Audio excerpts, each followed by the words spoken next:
తలపాగా ఖరీదు.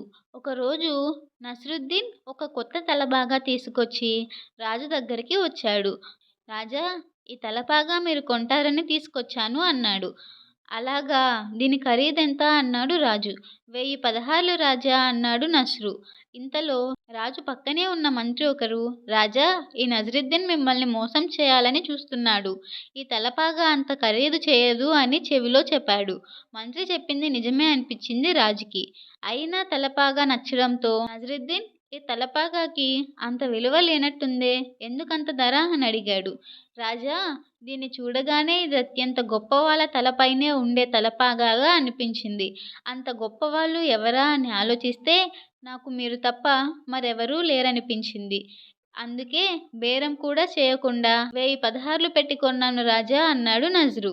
నజ్రు మాటలకి రాజు పొంగిపోయాడు. వెంటనే 1000 పదహార్లు ఇప్పించి ఆ తలపాగా తీసుకున్నాడు. వరహాలు తీసుకుని వెళ్తున్న నజ్రికి బయట మంత్రి కనిపించాడు. అతని దగ్గరికి వెళ్ళి, మంత్రిగారు, మీకు తలపాగా గొప్పదనం తెలుసు, కానీ నాకు రాజుగారి బలహీనత తెలుసు అని నవ్వుకుంటూ వెళ్ళిపోయాడు.